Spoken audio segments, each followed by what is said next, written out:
الحمدللہ رب العالمین والصلاة والسلام علی سید الانبیاء والمرسلین اما بعد فاعوذ باللہ من الشیطان اللعین الرجیم بسم اللہ الرحمن الرحیم قال اللہ تبارک و تعالی فی القرآن المجید ان کنتم جنبا فاطہروا صدق اللہ مولانا العظیم وصدق رسولہ النبی الکریم الامین ونحن علی ذالک لمن الشاہدین والشاکرین والحمدللہ رب العالمین۔ میرے آقا مدینے والے مصطفیٰ صلی اللہ تعالی علیہ وسلم کا فرمان ہے زینوا مجالسکم بالصلاۃ علیہ، کہ اپنی مجلسوں کو مجھ پر درود پاک پڑھ کر آراستہ کرو کہ بے شک تمہارا یہ درود مجھ تک پہنچتا ہے۔ تو شوق و محبت کے ساتھ پیارے آقا مدینے والے مصطفیٰ صلی اللہ علیہ وسلم پر درود پاک کا نذرانہ پیش کریں۔ اللہم صلی علی سیدنا و مولانا محمد وعلی آل سیدنا و مولانا محمد وبارک وسلم وصلی علیہ صلاۃ و سلاما علیک یا سیدی یا سیدی یا مکی یا ہاشمی یا مطلبی یا رسول اللہ صدقے یا رسول اللہ۔ آج جو ہے وہ موضوع ہے وہ ہے غسل۔ اللہ تبارک و تعالی قرآن مجید فرقان حمید میں ارشاد فرماتا ہے ان کنتم جنبا فطہروا، اگر تم جنبی ہو، اگر تم جنبی ہو تو خوب پاکی حاصل کر لو۔ فطہروا، خوب پاکی حاصل کر لو۔ اچھا، اب یہاں پر اللہ تبارک تعالیٰ نے خوب پاکی کا کہا۔ اب خوب پاکی جو ہے وہ وضو سے تو نہیں حاصل ہوگی فقط، تو وہ پورا بدن دھو کر ہی حاصل ہوگی، وہ پورا بدن دھو کر ہی حاصل ہوگی کہ آقا دو عالم صلی اللہ علیہ وسلم نے اپنے عمل کے ذریعے اور اپنے اقوال کے ذریعے جو ہے نا وہ اس حدیث اس قرآن پاک کی آیت کی تفسیر بھی فرما دی۔ آقا دو عالم صلی اللہ علیہ وسلم نے مکمل وضو جو ہے وہ احادیث کے اندر بیان فرما دیا۔ یہ پورا جو ہے اس کے اندر مشکات شریف میں باب الغسل، غسل کے بارے میں باب، اب اس کو کس طرح کیا جائے اس کے حوالے سے رسول پاک صلی اللہ علیہ وسلم کی تفصیل کے ساتھ جو ہے وہ احادیث موجود ہیں کہ آقا دو عالم صلی اللہ تعالی علیہ وسلم نے کس طرح وضو فرمایا اور جو ہے وہ اس کے اندر کیا آپ نے جو ہے نا وہ معاملات اختیار کیے اور سنتیں اس میں کیا ہیں، اس میں آداب کیا ہیں، کن چیزوں سے غسل فرض ہوتا ہے، کن چیزوں سے لازم ہوتا ہے غسل۔ تو یہ ساری چیزیں جو ہے وہ اس کے اندر احادیث کے اندر بالکل واضح کر کے بیان کی گئی ہیں۔ اچھا، یہ تو تھا کہ مرد کے لیے حکم تھا کہ تم جنبی ہو تو کیا کر لو، غسل کر لو، اور عورتوں کے لیے قرآن پاک میں جو آیا ہے حکم وہ یہ ہے حتی یطہرن، یہاں تک کہ وہ بھی خوب پاک ہو جائیں، یعنی اگر حیض آیا ہے ان کو یا نفاس آیا ہے تو اس کے بعد وہ بھی خوب کیا ہو جائیں، پاک ہو جائیں۔ تو مرد جو ہے اس کے اوپر جنابت طاری ہوتی ہے اور عورت کے اوپر جو ہے وہ حیض کے بعد، حیض جب آتا ہے اس کے بعد اس کے اوپر غسل فرض ہوتا ہے، نفاس آتا ہے تب اس کے اوپر غسل فرض ہوتا ہے۔ بات سمجھ آ رہی ہے؟ تو ایک تو وہ غسل ہو گیا جو فرض ہے، ایک وہ غسل ہو گیا جو فرض ہے، ایک وہ غسل ہو گیا جو سنت ہے، ایک وہ غسل ہو گیا جو سنت ہے، ایک ویسے ہی عمومی جو غسل گرمی سے نجات کے لیے غسل کیا جاتا ہے، بدبو سے نجات کے لیے کیا جاتا ہے، ٹھیک ہے، یا نشاط حاصل کرنے کے لیے، تازگی حاصل کرنے کے لیے، فریش ہونے کے لیے غسل کیا جاتا ہے، یہ ایک تیسری قسم ہے۔ بات سمجھ آ گئی؟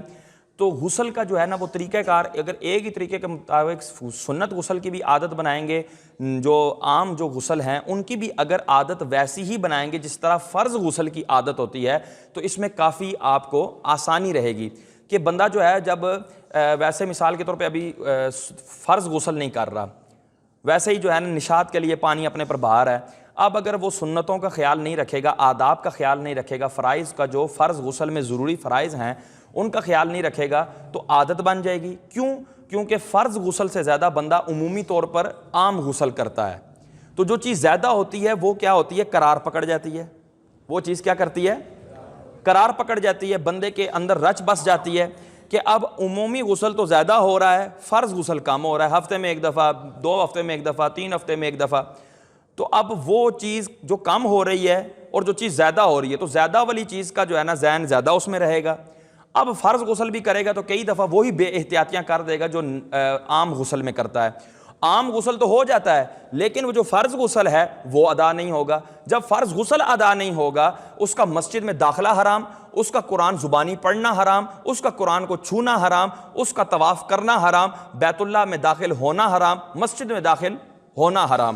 تو یہ سارے حرام کام وہ شخص بے علمی میں کر رہا ہوگا اور فقط یہ کہہ دے گا کہ مجھے علم نہیں تھا، لیکن رب تبارک و تعالیٰ یہ عذر قبول نہیں فرمائے گا۔ وجہ یہ ہے کہ ہم چونکہ دارالسلام میں ہے، اسلام کے ملک میں ہے، مسلمانوں کے ملک میں ہے، تو جب مسلمانوں کا ملک جہاں ہو، جہاں مسلمانوں کے علماء سے رابطہ آسان ہو، تو وہاں پر یہ عذر قطعاً مسموع اور قطعاً جو ہے وہ ویلڈ نہیں ہوگا، قابل قبول نہیں ہوگا کہ جی مجھے پتہ نہیں تھا۔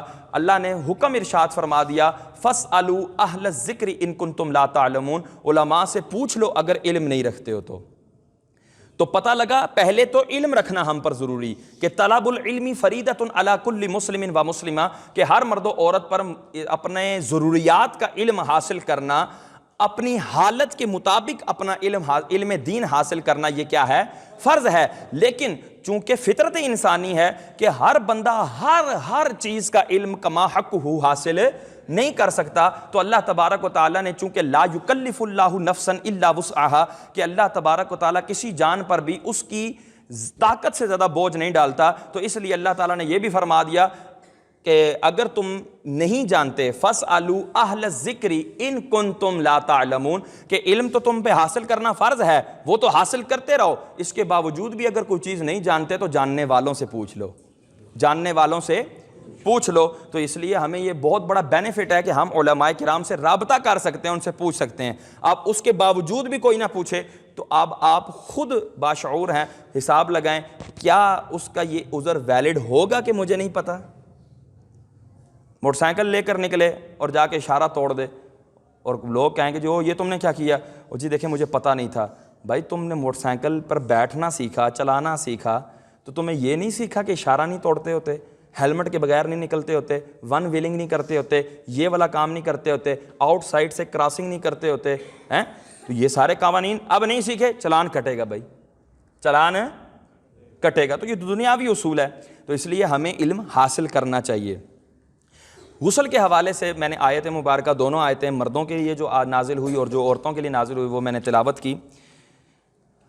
اللہ تبارک و تعالیٰ ایک اور آیت ہے، یا ایھا الذین آمنوا لا تقربوا الصلاۃ وانتم سکارى حتى تعلموا ما تقولون ولا جنبا الا عابر السبیل حتى تغتسلوا، اے ایمان والو نشے کی حالت میں نماز کے قریب نہ جاؤ یہاں تک کہ سمجھنے لگو جو کہتے ہو، اور نہ حالت جنابت میں، اور نہ حالت جنابت میں، تو حالت جنابت میں بھی نماز کے قریب نہیں جا سکتے۔ تو اب حالت جنابت سے چھٹکارا پانے کا کیا طریقہ ہے؟ تو وہ ہے غسل، کہ اللہ تبارک و تعالیٰ نے فرمایا فَطَّہَّرُوا، تو خوب پاکی حاصل کر لو، یہ قرآن کا حکم ہے۔ اور عورتوں کے لیے حَتَّى يَطْهُرْنَ، یہاں تک کہ وہ بھی خوب پاک ہو جائیں۔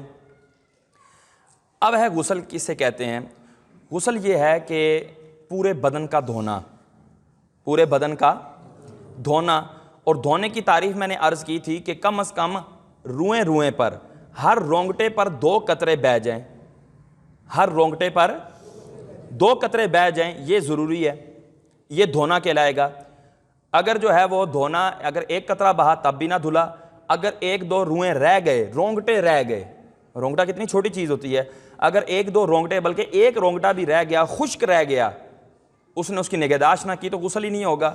اور وضو کر رہا ہے تو وضو کے اندر جو اعضائے وضو دھونے والے ہیں ان میں اگر کوئی رونگٹا رہ جاتا ہے تو وضو نہیں ہوگا۔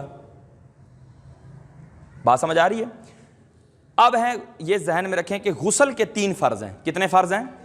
وضو کے 4 فرض تھے، غسل کے کتنے فرض ہیں؟ 3 ہیں۔ توجہ ہے، نمبر 1 کلی کرنا، نمبر 1 اگر بولیں گے تو انشاءاللہ یاد بھی ہوتا رہے گا۔ نمبر 1 کلی کرنا، نمبر 2 ناک میں پانی چڑھانا، نمبر 2 ناک میں پانی چڑھانا، نمبر 3 پورے بدن کو اچھی طرح دھو دینا کہ کوئی بھی رونگٹا بے دھلا نہ رہے، کوئی بھی رونگٹا بے دھلا نہ رہے۔ یہ کیا ہے؟ لازم ہے، فرض ہے۔ یہ غسل کے کیا ہوگے؟ 3 فرائض۔ اگر ان میں سے کسی میں بھی کوتاہی ہوگی تو کیا ہوگا؟ غسل فرض غسل ادا نہیں ہوگا۔ جو عام غسل ہے تو اس کے لیے تو یہ فرض بھی نہیں ہے۔ جو عام غسل ہے، مثال کے طور گرمی دور کرنے کے لیے غسل کیا تو اس کے لیے یہ فرض نہیں ہے، ٹھیک ہے، نشاط حاصل کرنے کے لیے، چستگی حاصل کرنے کے لیے غسل کیا، اس کے لیے یہ فرض نہیں ہے۔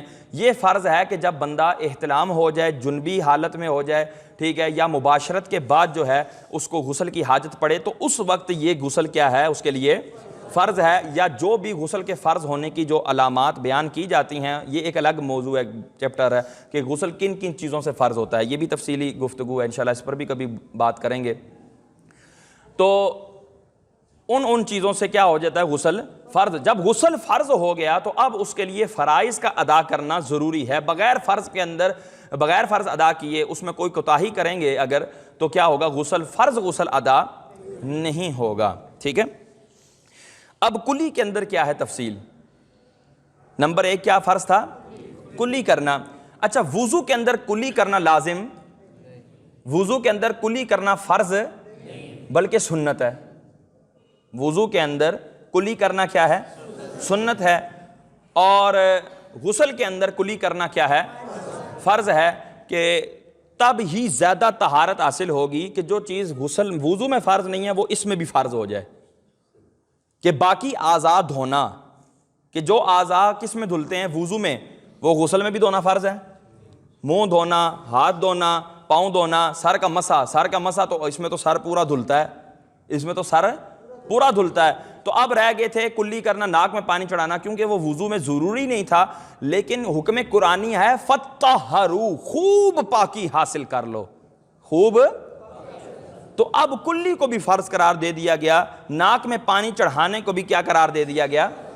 فرض قرار دے دیا گیا۔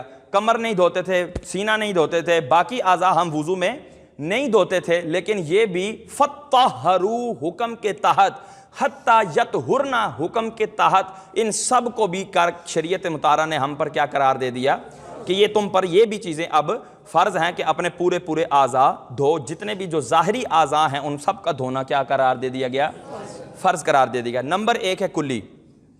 کلی کے اندر یہ ہے کہ اپنے پورے منہ کا حلق کے ابتدائی حصے تک، حلق کے یہ ابتدائی حصہ ہے حلق کا، یہاں تک پورے پرزے، منہ کے ہر پرزے پر پانی بہہ جانا، دانتوں کی کھڑکیوں میں بھی پانی گزر جانا، یہ کیا ہے؟ لازم ہے۔ یہ کیا ہے؟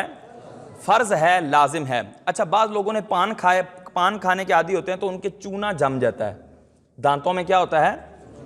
چونا، کتھا وغیرہ، یہ چیزیں جم جاتی ہیں اور دانت کالے ہو جاتے ہیں اور وہ پپڑی سی ہوتی ہے۔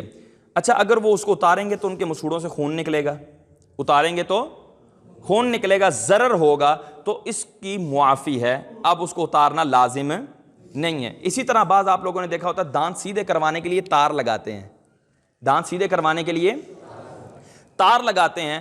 اب وہ تار اتنی مضبوطی سے دانتوں کو پکڑے ہوئے ہوتی ہے کہ اس کے نیچے پانی پہنچ پانا تھوڑا مشکل ہو جاتا ہے، اور کئی صورتوں میں پانی ہی نہیں پہنچتا، تو اس کو بھی اتارنا لازم نہیں ہے، کہ وہ ایک عذر ہے اور ایک از قبیل علاج ہے، کہ وہ علاج کے طور پر اس نے تار لگائی ہوئی ہے، تو لہٰذا اس کی حاجت، اس کو اتارنے کی حاجت نہیں ہے۔ اچھا، آپ نے یہ بھی دیکھا ہوگا کہ مسالہ بھر دیتے ہیں کسی جو ہے نا، وہ اگر سوراخ ہو جائے دانت کے اندر تو اس کے اندر کیا بھر دیتے ہیں؟ مسالہ بھر دیتے ہیں۔ اب وہ مسالہ یقیناً پانی اندر نہیں جانے دیتا، اگر پانی اندر جاتا ہو تو مسالے کا فائدہ کیا؟ تو وہ تو نکل جائے گا۔ تو وہ جو مسالہ ہے، جو سفید کلر کی رطوبت وغیرہ ڈالی جاتی ہے، جو سخت ہو کر دانت نما بن جاتی ہے، وہ اگر ڈالا ہوا ہے، یا دانتوں کے درمیان میں وہ اگر ڈالا ہوا ہے دانتوں کو مضبوط کرنے کے لیے، تو اس کو بھی اکھیڑنے کی، اس کو بھی اتارنے کی حاجت نہیں ہے۔ اسی طرح نقلی دانت جو ہے لگا لیے جاتے ہیں، نقلی دانت، جیسے ایک سامنے والا دانت ٹوٹ گیا، 2 دانت ٹوٹ گئے، تو وہ باقاعدہ جڑ کے اندر لگوا لیے جاتے ہیں۔ ایک تو نا بتیسی ہے، تو بتیسی اگر لگی ہے تو وہ اتارنی ہوگی، بتیسی اگر لگی ہے تو وہ اتارنی ہوگی، وہ اتار کر، جو اترنے والی بتیسی ہوتی ہے، جو عموماً کئی بزرگ حضرات لگا لیتے ہیں وہ عارضی طور پر، تو وہ بتیسی اتار کر اپنا منہ جو ہے وہ دھونا ہوگا۔ اگر وہ لگائے ہوئے ہیں اور اس کی وجہ سے پانی کسی جگہ نہ پہنچا تو غسل نہیں ہوگا، تو لہٰذا اس کو اتار لیں اور اس کے بعد جو ہے وہ اچھی طرح منہ کو صاف کر لیں۔ اچھا، اگر وہ دانت جڑوا لیے، اندر پیوست ہوا ہے دانت، 1 ہے، 2 ہے، 3 ہے، یا پوری بتیسی جڑوائی ہوئی ہے، سارے دانت ٹوٹ گئے تھے، سارے دانت نقلی جڑوا لیے پکے کر کے، تو ان کو بھی اتارنے کی حاجت نہیں ہے، ان کو بھی اتارنے کی حاجت، کہ ظاہری بات ہے اتارے گا تو وہ شدید تکلیف، پھر اس کے بعد پھر ہزاروں کا خرچہ، پھر جو ہے نا وہ لگانے. تو لا یکلف اللہ نفسا الا وسعها، اللہ تبارک و تعالیٰ کسی جان پر اتنا بوجھ نہیں ڈالتا کہ وہ سہ بھی نہ سکے. تو شریعت نے یہاں پر رخصت دی ہے. تو اب کلی کے اندر یہ ہو گیا کہ سارے منہ کا ہر پرزہ دھل جائے. اچھا بعض لوگ یہاں تھوڑا سا پانی لے کے نا تھوک دیتے ہیں، تھوڑا سا پانی لیتے ہیں اور اس کو تھوک دیتے ہیں اور سمجھتے ہیں کہ کلی ہو گئی، حالانکہ پچھلی داڑیں خشک ہوتی ہیں، پانی سے تھوک سے تر ہوں گی لیکن ویسے تو پانی تو نہ بہا اوپر. جب پانی نہیں بہا تو وضو یہ نہیں ہوگا، غسل نہیں ہوگا. اچھا کئی لوگوں نے عارضی طور پر بھی کوئی چیز کھائی ہوتی ہے، جیسے کہ کوئی سلیش دار کوئی چیز کھائی ہے، جیسے کہ بچے جو ہے نا وہ، یا بچے بھی اور جو بالغ حضرات ہیں وہ بھی کئی دفعہ چاکلیٹ کھاتے ہیں. اب چاکلیٹ جو ہے نا وہ دانتوں سے چمڑ جاتی ہے، کوئی اور چیز اس طرح کی کھائی جو دانتوں کے ساتھ چمڑ گئی، تو اب لازم ہے ان کو اتارنا کہ اس سے ضرر نہیں ہے. وہ ٹوتھ برش کریں گے، وہ برش وغیرہ کریں گے تو وہ کیا ہو جائے گی، اتر جائے گی. تو جب اترنا اس کا آسانی سے اترنا بغیر ضرر کے وہ چیز اتر سکتی ہے تو ہمارے اوپر اتارنا کیا ہوگا، لازم ہوگا، ہمارے اوپر اتارنا اس کا فرض ہوگا. اچھا وہ اتار دی. اچھا اگر وہ ہے روزے دار نہیں ہے، وہ شخص روزے دار نہیں ہے تو اس کو غرغرہ کر لے. کیا کر لے؟ کلی کے لیے کیا کر لے؟ اس کے لیے اب یہ ہے کہ وہ غرغرہ کرے. غرغرے کے اندر اگر پانی اندر بھی چلا جاتا ہے، چونکہ روزے دار نہیں ہے تو اس لیے حرج کوئی بھی نہیں ہوگا، بے شک پی لے بڑے بڑے گھونٹ. اچھا بڑے بڑے گھونٹ بھرنے سے بھی اگر سارے اعضاء پر، سارے عضووں پر پانی بہہ گیا تو کیا ہو جائے گی، غسل کا یہ والا فرض ادا ہو جائے گا. بڑے بڑے گھونٹ بھر کے پانی پیا، بہت زیادہ پانی پیا کہ وہ ہر عضو پر بہتا ہوا معدے میں چلا گیا تو کیا ہو جائے گی، کلی ہو جائے گی. کلی کیا ہو جائے گی، ادا ہو جائے گی. اس کے لیے باقاعدہ کچھ اسپیسیفک نیت کرنے کی حاجت نہیں ہے. اچھا اگر روزے دار ہے تو اب غرغرہ نہ کرے. روزے دار ہے تو کہ روزے دار اگر غرغرہ کرے گا تو میں بھی اس کا پانی جو ہے وہ حلق سے نیچے اتر جائے، ہو سکتا ہے پانی اندر اتر جائے. تو جو ہی پانی اترتا جائے گا تو روزہ کیا ہو جائے گا، ٹوٹ جائے گا. ٹھیک ہے، اور اس کی اجازت نہیں ہے کہ روزہ توڑے یا اس طرح کی کوئی حرکت کرے جس سے روزہ ٹوٹ جائے تو اس کی. اچھا اب ہے ناک میں پانی چڑھانا. ناک میں پانی چڑھانے کا وہ طریقہ جو میں نے وضو کے اندر عرض کیا تھا کہ اپنے چلو میں پانی لے اور پہلے دائنے نتنے کے اندر تھوڑا سا سانس کھینچے کہ تھوڑی تھوڑی جلن محسوس ہو کہ نرم حصے کے اینڈ تک پانی پہنچانا فرض ہے، جس کو بانسا کہتے ہیں. کیا کہتے ہیں؟ بانسا، ناک کا نرم حصہ. تو اب یہ والی جو ناک کی ہڈی ہوتی ہے، یہ ساری ہڈی اندر سے یہ ساری جگہ دھونا کیا ہے، یہ ساری جگہ دھونا کیا ہے، فرض ہے. اچھا اس کے اندر رینٹ جمی ہوئی ہوتی ہے، پپڑی بنی ہوئی ہوتی ہے، اب اس کو بھی صاف کرنا. اب وہ بڑی انگلی سے تو ممکن نہیں، چھوٹی انگلی سے، چونکہ چھوٹی انگلی صفائی زیادہ اچھی طرح کر سکتی ہے اور نرم بانسے کے اندر پوری جات چلی جاتی ہے. الا یہ کہ کسی کی بہت ہی موٹی انگلی ہو، چھوٹی انگلی بھی، تو اس کے لیے مشکل ہو تو وہ دوسری طریقے سے کئیوں سے وہ بار بار جھاڑ کے ناک کو، تو وہ اس طرح جو ہے اس کی صفائی کر سکتا ہے کہ پانی نکلنے کے بعد وہ پپڑی جو ہے وہ نرمی کی طرف آ جاتی ہے. اب نرمی کے بعد اس کو جھاڑیں گے تو وہ نکل آئے گی، کثرت سے پانی مارنا پڑے گا اس میں. لیکن انگلی کے ساتھ جو ہے اچھی طرح صاف کریں گے.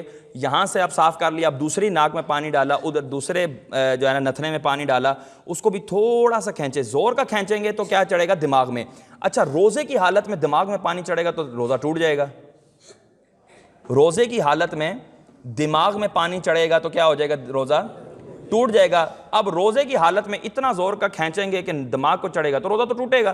تو وہاں پر اتنے زور کا، ویسے بھی زور کا نہیں کھینچنا کہ دماغ میں ویسے بھی پانی جانا یہ طبی طور پر نقصان دہ ہے، طبی طور پر نقصان دہ ہے. ہلکا سا کھینچے کہ جو ہی ہڈی کو لگے گا نا پانی تو تھوڑی تھوڑی جلن ہوگی، تھوڑی تھوڑی. اب پانی میں کبھی تالاب میں نہائے ہوں، تالاب میں غوطہ آتا ہے نا، تو جب غوطہ آتا ہے تو کیا ہوتی ہے، جلن ہوتی ہے، بندہ ایسے کر کے بیٹھ جاتا ہے. تو وہ پانی جب چڑھتا ہے نا اوپر تو وہ جلن کرتا ہے. تو جو ہی ہڈی کو چھوتا جاتا ہے نا پانی تو تھوڑی بہت ہی جلن ہوتی ہے.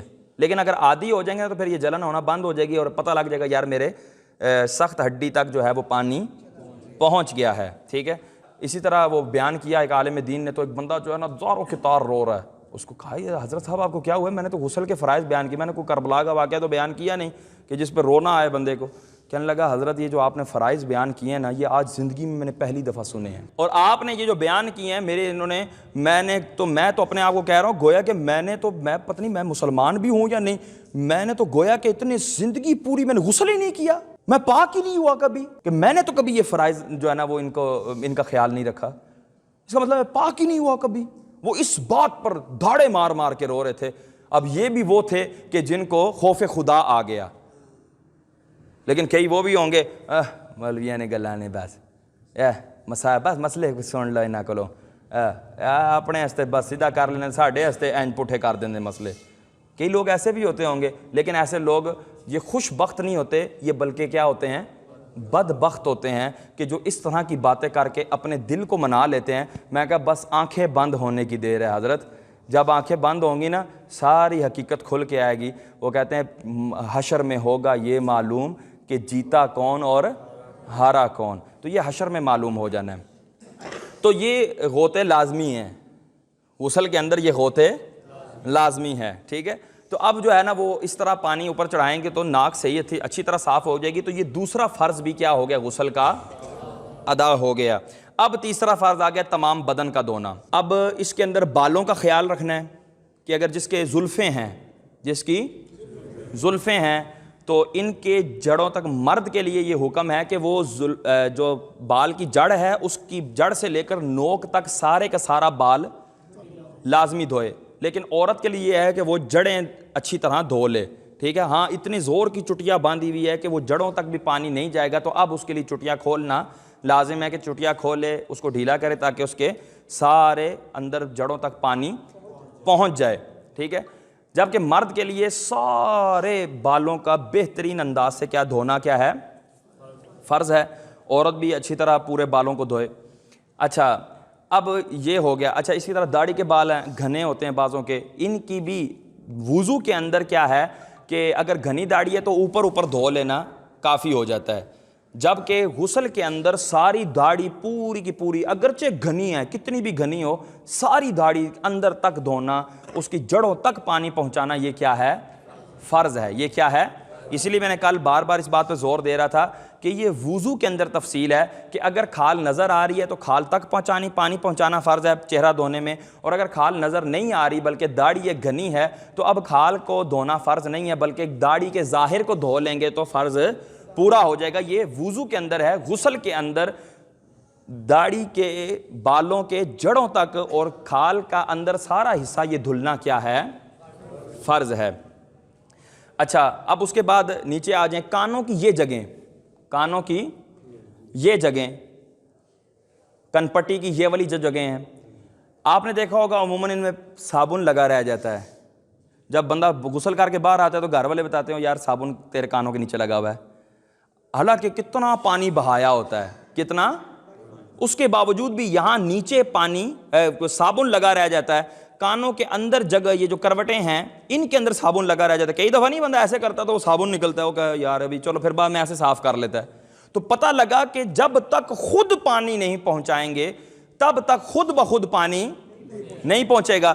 اب اگر اس طرح اوپر شاور کے ساتھ نہا رہے ہیں یا لوٹے کے ساتھ نہا رہے ہیں، پانی اوپر ڈالی جا رہے ہیں، تو یہاں پر پانی جو ایسے جگہ ہوتی ہے نا وہ کبھی بھی نیچے، آپ نے کبھی چمچ جو ہے نا وہ الٹی کر کے رکھے نا اس کے نیچے، پانی کے نیچے، تو اس کے نیچے جو خشک جگہ نا وہ خشک ہی رہے گی، پانی اس کے اوپر لگ لگ کے سائڈوں سے گرتا رہے گا، بیچ میں نہیں جائے گا۔ تو اسی طرح اعضائے بدن کے اندر جو چیزیں تھوڑی سی ابری ہوئی ہیں وہاں اندر پانی نہیں جاتا۔ اب اس کا طریقہ کار یہ ہے کہ جو ہی اوپر سے پانی ڈال رہا ہے تو ایسے کر کے اپنے کانوں کو ایسے سے کریں تاکہ پانی یہاں پر بھی جائے اور ادھر بھی جائے اور اس کو اچھی طرح ملے، ایک کان کو بھی دوسرے کان کو بھی، اندر کی طرف بھی، اور یہ جو کن پٹی ہے یہ جو نیچے ہے لو، جو کان کی لو ہے اس کے نیچے یہ جگہ بھی۔ اچھا اس کے بعد آ جائیں جو موٹے تھوڑے شریر کے ہوتے ہیں ان کی یہ جگہوں پہ کروٹیں، وہ سلوٹیں ہوتی ہیں، گردن میں کیا ہوتی ہیں؟ سلوٹیں ہوتی ہیں، بعض عورتوں کی بھی بعض مردوں کی بھی۔ تو اب ان کو یہ کیا ہے کہ وہ تھوڑا سا گردن کو ایسے کھینچیں اور پانی کو اچھی طرح، اگر وہ ایسے ہی ہوئے رہیں گے تو وہ کروٹیں ملی رہیں گی، وہ سلوٹیں ملی رہیں گی، جس کی وجہ سے پانی اندر پہنچ سکے گا نہیں۔ اب یہ ہو گیا۔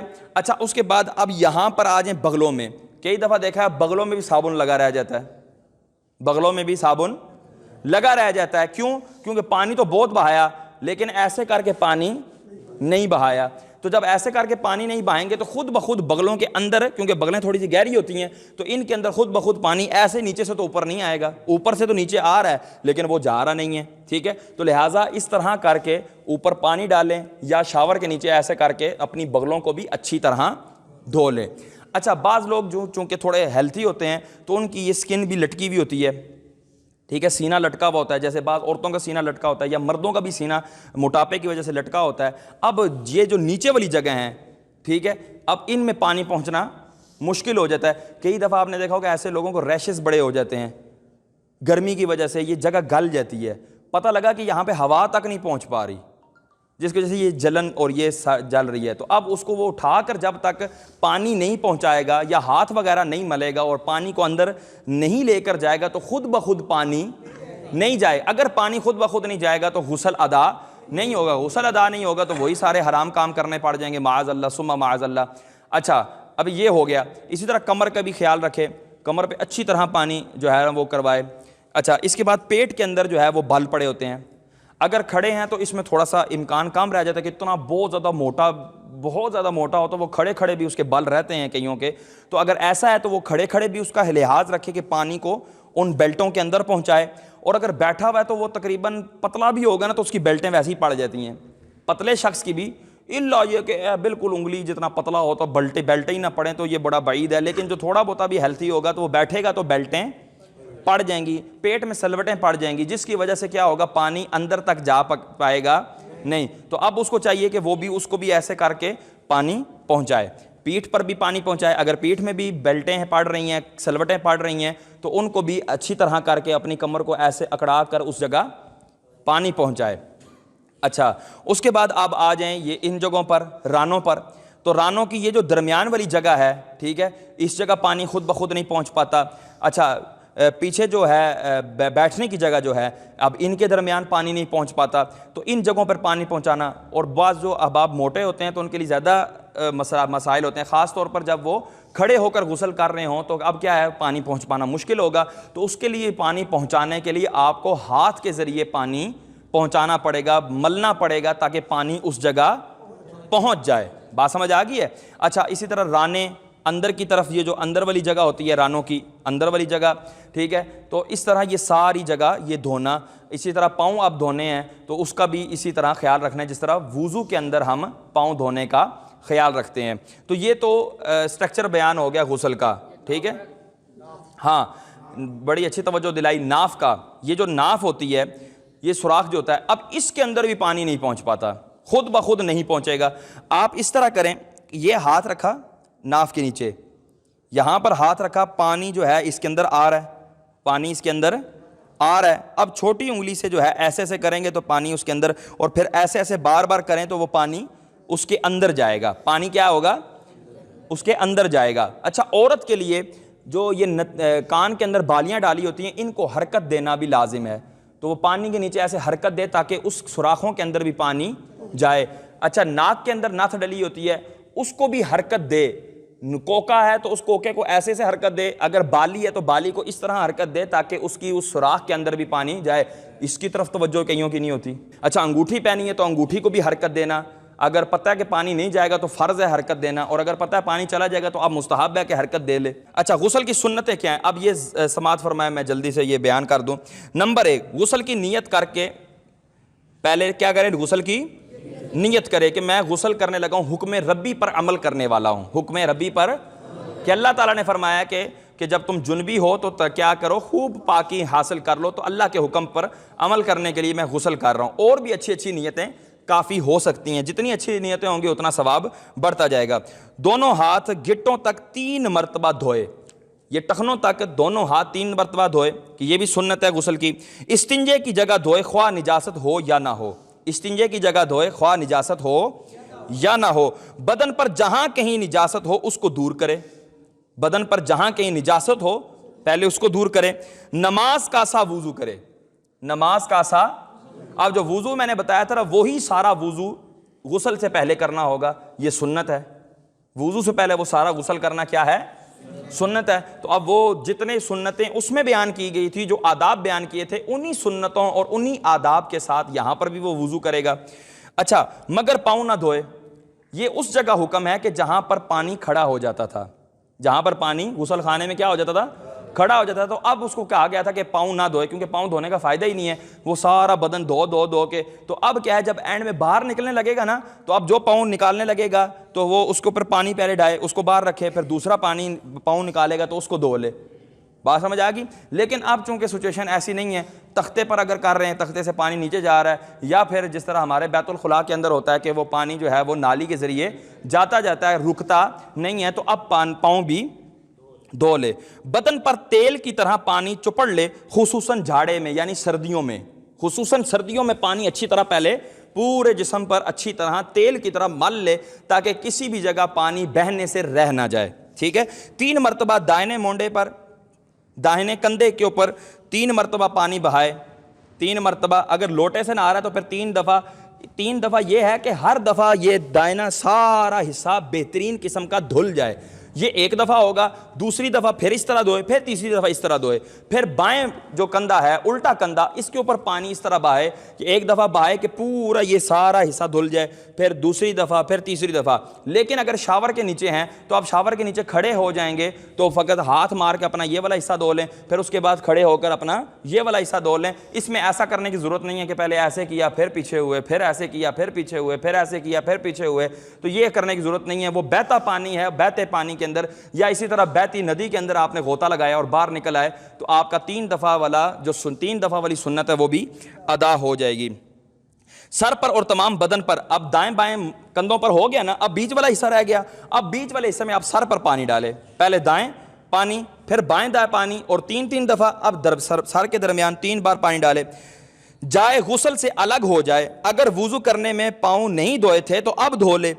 نہانے میں قبلہ روح نہ ہو, نہانے میں قبلہ روح نہ ہو. یہ قبلہ ہے. اچھا, قبلے کی طرف نہ پیٹ کرے نہ منہ کرے. اگر ظاہری بات ہے اس وقت بندہ عمومی طور پر جو ہے وہ کپڑے اتار دیتا ہے, تو اب جو ہے وہ ادب یہ ہے کہ بندہ اس طرح یا پھر اس طرح نہائے, نہ قبلے کی طرف پیٹ کرے نہ قبلے کی طرف منہ کرے. ہاں, اگر ستر ڈھانپ لیا ہے, ستر کیا کر لیا ہے, ڈھانپ لیا ہے ناف سے لے کر گھٹنوں تک, تو اب قبلے کی طرف منہ کرنے میں حرج نہیں ہے. اچھا, تمام بدن پر ہاتھ پھیرے, ملے, ایسی جگہ نہائے کہ کوئی نہ دیکھے. اگر یہ نہ ہو سکے تو ناف سے گھٹنوں تک کے اعضاء کا ستر تو ضروری ہے. ٹھیک ہے. اچھا, کسی قسم کا کلام نہ کرے, کسی قسم کا کلام نہ کرے, نہ کوئی دعا پڑھے. بعد نہانے کے رومال سے بدن پونچھ ڈالے تو یہ حرج نہیں. ٹھیک ہے. تو یہ ساری جو ہے وہ سنتیں ہیں. اب غسل کن چیزوں سے لازم ہوتا ہے یہ ایک الگ بحث ہے, لیکن یہ سنتیں تھیں اور یہ آداب تھے. اس انداز میں اگر ہم غسل کریں گے تو غسل ہمارا ہو پائے گا, اور اس انداز سے غسل کرنے کے بعد اب ہمارے لیے مسجد میں داخلہ جائز ہوگا, قرآن پاک زبانی پڑھنا جائز ہوگا, اور جو ہے وہ قرآن پاک کو چھونا جائز ہوگا. اچھا, غسل کے اندر کیا کیا چیزیں حرام ہو جاتی ہیں؟ اگر بندے پہ غسل لازم ہو جائے تو بندے کے اوپر قرآن زبانی پڑھنا بھی حرام ہے, زبانی پڑھنا بھی. اور جو حیض اور نفاس والی عورت ہوتی ہے اس کے لیے بھی زبانی قرآن پڑھنا بھی کیا ہے, حرام ہے. اچھا, قرآن کو دیکھ سکتے ہیں, قرآن کو دیکھ سکتے ہیں. اچھا, بلا حائل قرآن چھونا بھی حرام ہے, جنبی کے لیے, حائضہ کے لیے, نفاس والی عورت کے لیے چھونا بھی حرام ہے. اچھا, مسجد میں داخلہ بھی حرام ہے, جنبی کا مسجد میں داخلہ بھی حرام ہے, مسجد میں داخل نہیں ہو سکتا. اچھا, مسجد میں ہی سویا ہوا تھا اور غسل لازم ہو گیا, تو کئی دفعہ جیسا قافلے میں جاتے ہیں تو وہاں پر غسل لازم ہو گیا, تو اس میں یہ حکم ہے کہ اگر تو مسجد میں اتنا فاصلہ ہے کہ عین مسجد کا اتنا فاصلہ ہے کہ اگر تیمم کرے گا اس سے پہلے وہ غسل خانے تک پہنچ جائے گا, تو اب لازم ہے غسل خانے کو پہنچے تیمم نہ کرے, تیمم نہ کرے, کہ اب تو پہلے بھائی پہنچے, مسجد کو اپنے آپ سے بچائے اور اپنے آپ کو دور کرے مسجد سے.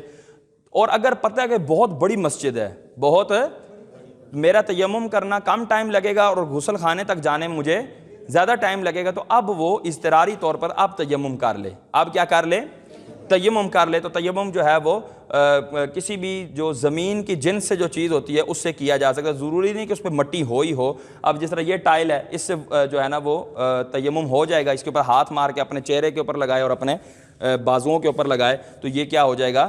تیمم ہو جائے گا. نیت کر لے کہ بھئی میں بے غسلہ ہوں تو مسجد سے نکلنے کے لیے میں تیمم کر لوں، تو پھر وہ وہاں پر جا کر اس کا غسل کر لے. ٹھیک ہے، قرآن پاک سن سکتا ہے، جنبی قرآن سن سکتا ہے کہ اذان کا جواب دے سکتا ہے جنبی.